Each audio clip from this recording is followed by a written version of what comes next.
안녕하세요. 4월 19일 수요일 말드라에 오신 여러분들을 환영하고 축복합니다.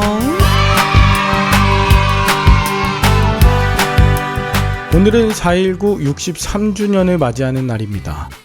대한민국 헌법 전문은 유구한 역사와 전통에 빛나는 우리 대한민국은 3.1운동으로 건립된 대한민국 임시정부의 법통과 불의에 항거한 4.19 민주이념을 계승하고 라고 시작합니다. 즉 3.15 부정선거와 이승만 정권의 독재와 탄압에 맞선 4.19가 있었기 때문에 지금의 대한민국이 있다는 것이죠. 여러분, 그런 의미에서 일제치하에서의 우리의 목표는 광복이 아니라 바로 스스로 서는 것, 독립이었습니다. 마찬가지로 성경에서도 이스라엘 백성들 출애굽 자체가 목표가 아니었습니다. 그들의 목표는 해방된 그들이 가나안 땅에서 하나님의 백성으로 사는 것, 쉽게 말해 독립이 그 목표였던 것이죠. 우리나라 3월부터 6월까지 각종 민주항쟁들이 있는데 이러한 이야기를 하나하나 이해하시면서 성경을 묵상하시면 이것이 성경의 역사이자 또 오늘날의 실제적인 이야기로 들리게 될 줄 믿습니다. 그러면 오늘도 여러분의 압제하고 짓누르던 모든 것으로부터 해방되고 하나님의 은혜로 말미암아 독립될 것을 기대하는 마음 담아 오늘도 힘차게 말드라를 시작해 보도록 하겠습니다. 자, 출발!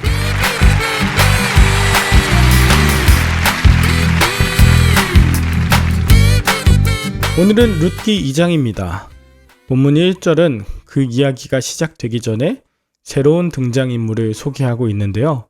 그는 바로 보아스인데요. 그 보아스는 나오미의 남편이었던 엘리멜렉의 친족이었습니다.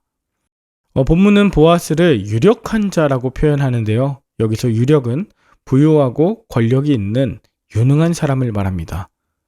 오늘 본문은 이 유력했던 보아스를 통해 나오미의 가정에 어떤 일이 생기는지 기대하게 하면서 시작하는 것이죠. 계속해서 2절은 룻을 모압 여인 룻이라고 표현하지만 사실 그녀는 조금씩 이스라엘의 하나님을 믿는 참 선민이 되어가고 있습니다. 그녀는 매우 공손하게 시어머니 나오미에게 이삭을 주우러 가겠다고 허락을 받고 밭으로 이삭을 주스러 나가죠. 나오미의 고향이었던 유대 베들레헴으로 돌아왔지만 스스로 인생의 전환점을 만들 수 없었던 시어머니 나오미를 대신해 며느리 룻은 자신이 할 수 있는 작은 일부터 성실하게 감당하고 있었습니다. 그러던 그녀는 3절, 베는 자를 따라 여기저기서 일을 하며 밭에서 이삭을 줍다가 우연히 보아스의 밭에 이르게 되었습니다. 여러분, 여기서 우연히라는 단어는 하나님의 역사하심을 표현하는 단어일 뿐 아니라 하나님의 보이지 않는 손길을 의미합니다. 그리고 그때 4절, 마침 보아스가 베는 자들에게 찾아옵니다. 보아스는 밭에서 추수하는 사람들과 평강의 인사를 주고받은 후에 하필이면 룻을 발견하고 그녀에 대해 묻게 되죠. 못 보던 젊은 여자가 일을 하고 있으니 관심을 보였던 것일까요? 아닙니다. 앞서 말씀드린 우연히와 마침, 이것은 하나님이 섭리하신다는 뜻의 다른 표현입니다. 그 수많은 우연과 또 마침이 모여 저와 여러분들이 지금 여기까지 와 있지 않나요? 모든 우연을 붙들어 주시고 또 예측할 수 없는 만남과 일상을 통해 하나님께서는 하나님의 나라를 일구어 가고 계십니다. 한편 보아스와 사환이 룻을 소녀라고 불렀는데요. 이것은 룻이 당시 굉장히 젊은 여자였음을 알 수 있습니다. 사환은 룻이 이삭을 줍게 해달라는 요청을 했었고 또 아침부터 지금까지 잠시 동안 쉰 것 외에는 계속해서 일을 했다고 보고합니다. 여러분, 한번 상상해 보세요.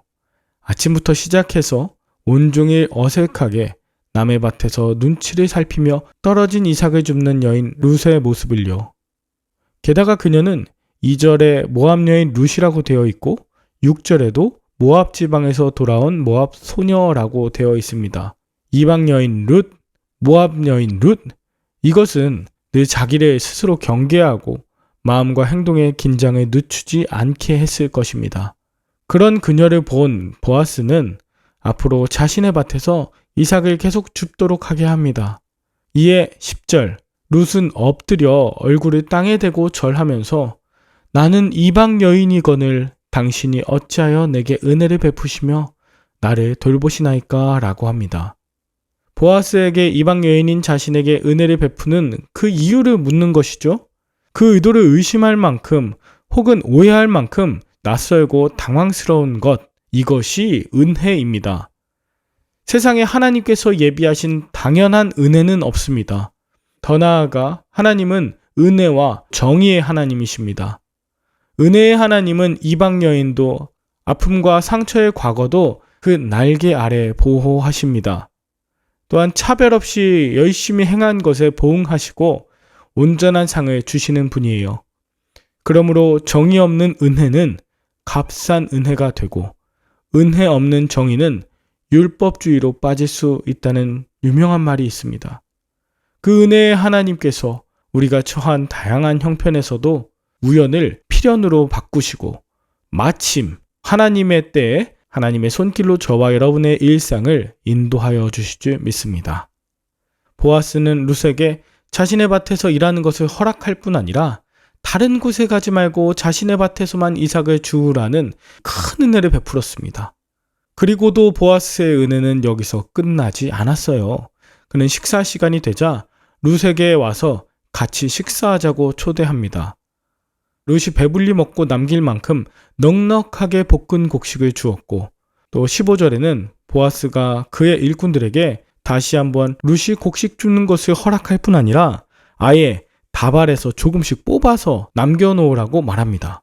또한 룻에게 창피해 주거나 함부로 하지 않도록 당부하기도 해요. 예나 지금이나 가난한 이방 사람은 자국민에게 무시당하기 일쑤이죠. 그럼에도 불구하고 보아스는 룻에게 왜 이렇게까지 은혜를 베푸는 것일까요? 그것은 단 하나, 보아스는 여호와를 경외했고 하나님의 넘치는 은혜를 깊이 아는 자였기 때문입니다. 여러분은 오늘 본문을 통해 무엇을 느끼셨나요? 인생의 흉년을 경험하는 분들에게 필요한 것은 섣부른 희망이나 속빈 말의 위로가 아닙니다. 작은 것이라도 함께 나누며 서로의 따스한 체온을 느껴지는 손을 통해 혼자 겪는 흉년이 우리 모두의 풍년을 맞이하게 하죠. 그러므로 아침마다 밭으로 향하는 여러분의 발걸음도 집으로 돌아올 때쯤이면 나오미의 배고픔까지도 충만함으로 변화시키실 줄 믿습니다. 단순히 지금 이 순간의 육적 풍년뿐 아니라 미래를 희망하는 영적 풍년으로 채워주실 줄 믿습니다. 하나님의 말씀을 지키며 따르던 보아스와 같은 자를 만나게 하여 주시고 하나님의 은혜로 충만한 가정으로 회복시키실 것을 기대하는 마음으로 오늘도 그 하나님의 필연적인 은혜가 바로 여러분에게 함께 하시길 마음 다해 축복합니다. 함께 기도할까요? 하나님 아버지, 지나간 아픔과 고난보다 하나님의 한없는 은혜가 더 크심을 믿습니다. 현재 눈물로 씨를 뿌리며 나가는 새벽보다 더 찬란한 추수의 때와 풍년을 예비하셨음을 믿습니다. 마침내 때가 되면 하나님의 섭리가 우리의 삶에도 그 모습을 드러내실 줄 믿고 오늘도 내 주변에 있는 룻과 같은 자의 무게를 나눠지며 돕는 하루 보내게 하여 주시옵소서. 우리를 은혜 받은 자로 살게 하여 주시는 예수님의 이름으로 기도 올리옵나이다. 아멘. 오늘도 좋은 하루 되시길 바라며 저는 내일 다시 찾아뵙도록 하겠습니다. 샬롬.